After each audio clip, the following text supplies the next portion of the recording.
সে ঝগড়ার হাজারটা কারণ রয়েছে, কিন্তু সত্যি কথা বলতে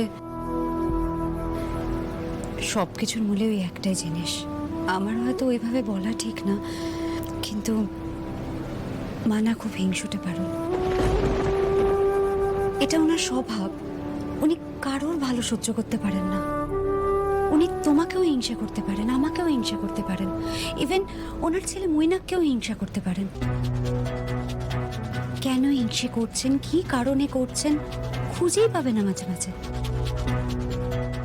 তবে যে জিনিসটা নিয়ে মায়ের সব থেকে বেশি আপত্তি, তুমি হয়তো জানো না পারুল, বাবা আসলে দাদুর লিজের বেটা লয়।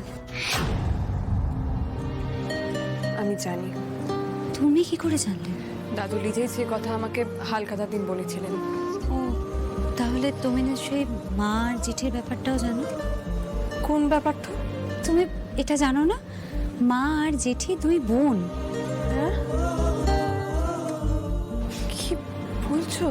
হ্যাঁ গো, এই বাড়িতে বিয়ে হয়ে আসার পর থেকে খানিকটা ঠাম্মির মুখে শুনে, খানিকটা এদের ঝগড়া শুনে, আর কিছুটা মৈনাকের কাছ থেকে শুনে আমি পুরো গল্পটা নিজের মতো করে আন্দাজ করতে পেরেছি। শোনাও না বৌদিদি, মানে তুমি যদি আমাকে বিশ্বাস করো তাহলে আর কি। পারুল, তুমি এই বাড়ির বউ, তোমাকে বলতেই পারি। বেশ, শোনো তবে। মা আর জেঠি দুই বোন ছিলেন। দাদু জেঠুর সাথে জেঠির বিয়ের সম্বন্ধ ঠিক করেন।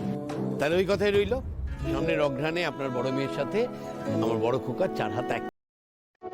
এ তো আমাদের সৌভাগ্য বেআই মশাই। এই নিন মিষ্টি মুখ করুন।